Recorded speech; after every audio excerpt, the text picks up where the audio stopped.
Happy birthday, Michael. That was real good. That was real good. Yeah, that's good.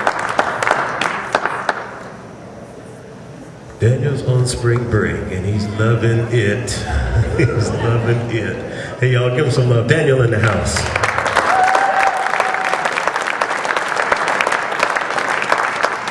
I got 2 new songs that I just finished recently to play for you tonight. And the first one is a bit different, so bear with me. And I guess I'll give this one to Michael, because poetry is alive, and it always will be. This is called Talking Bad Dream Blues.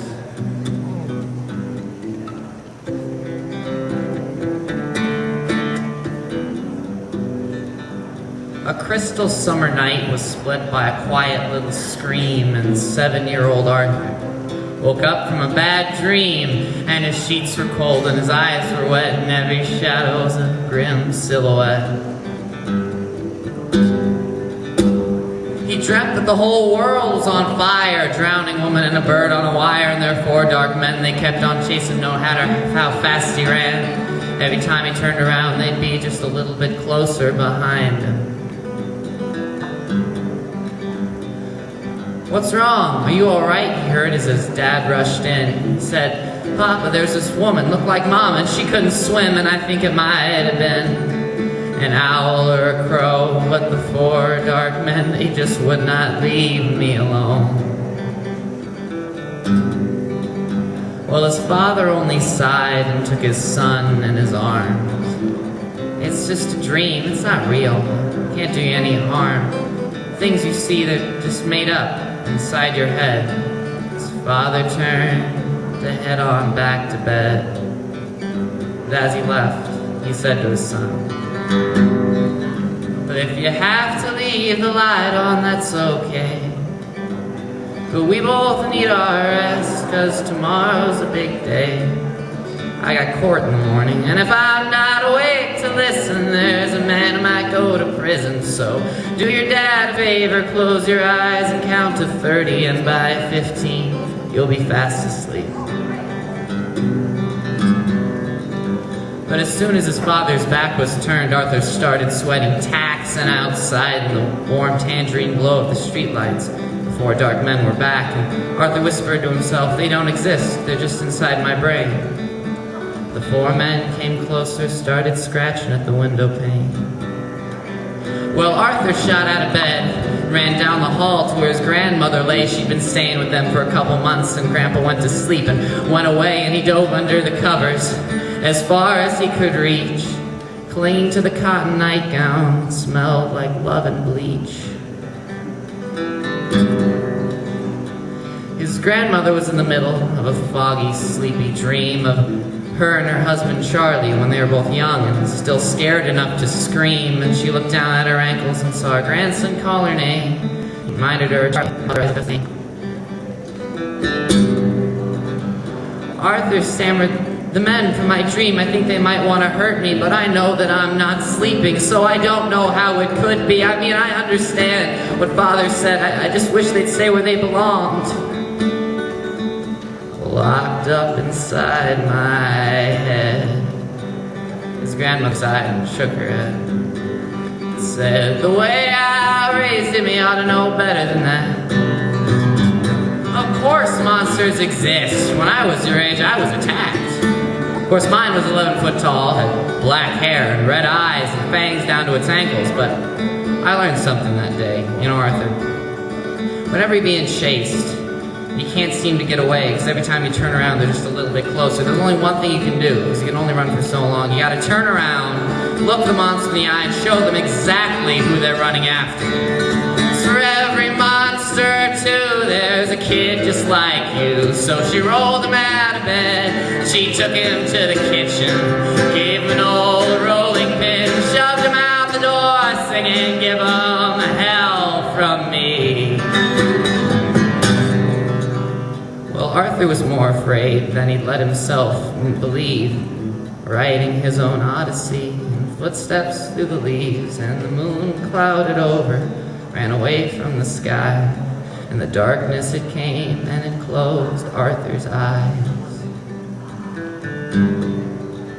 He thought he heard the rush of water and an awful screaming sound, but he did not slow his steps, and he did not turn around, and he stilled his trembling heart and held his chin up as high as his rolling pin. He did not have to open his eyes when he knew that the men were there. He could feel their fingers reaching out and feel their icy stares. But he lashed out then, swinging his weapon like a hurricane, hitting like a boxer and flying like a star.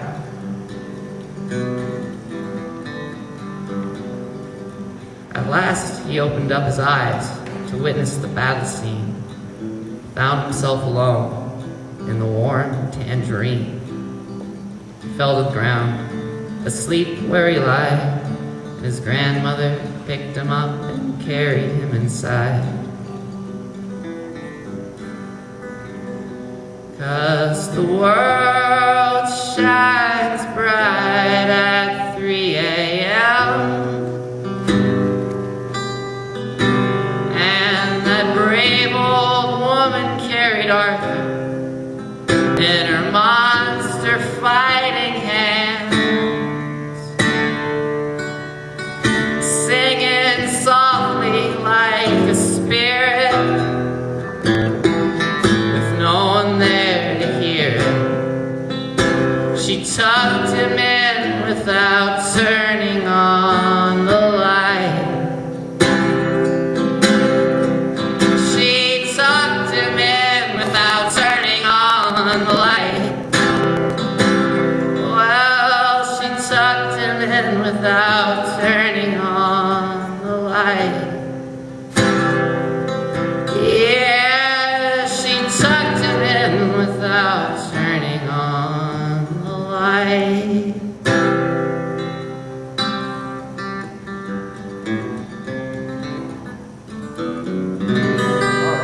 Thank you.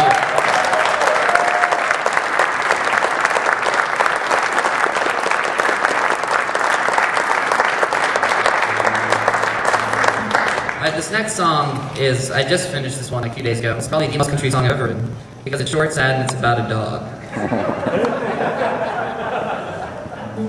This one is called Reservation Dogs.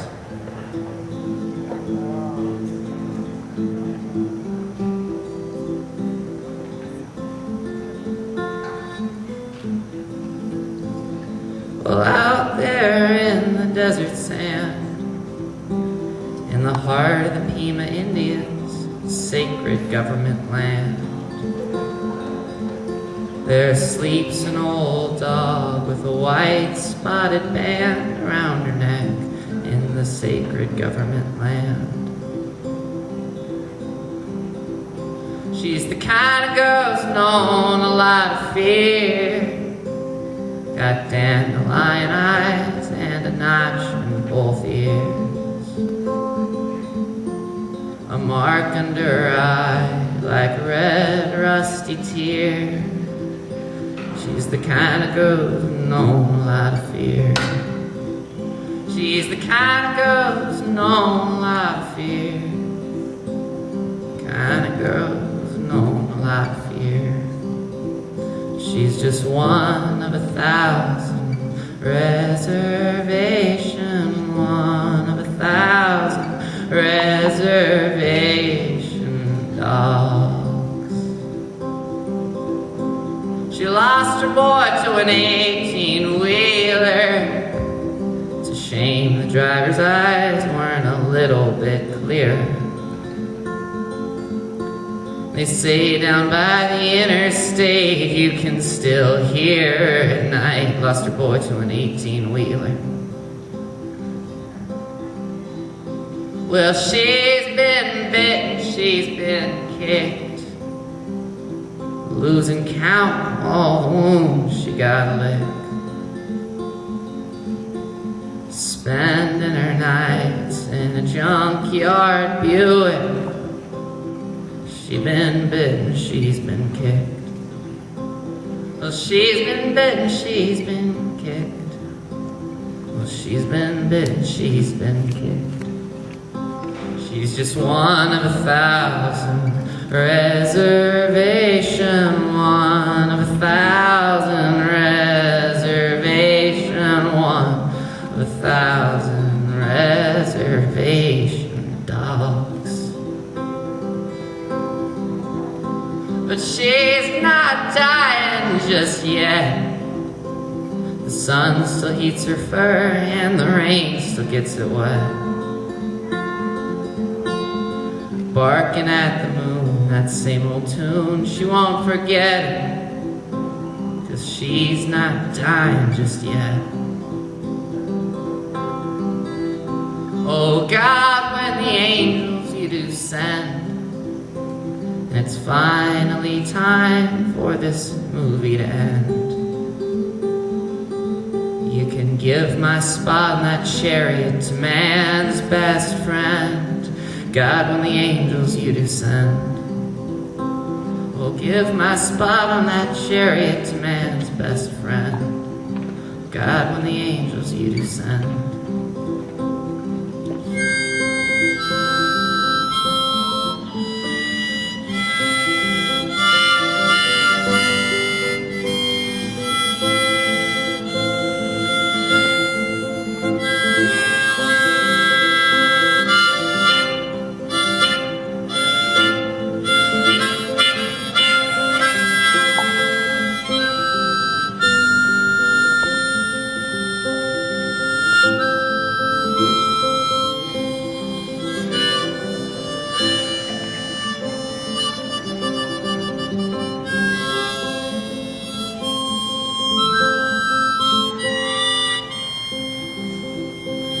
Just one of 1,000. Reservation, one of 1,000. Reservation, one of 1,000. Reservation dogs. Just one of 1,000 reservation dogs. Thank you.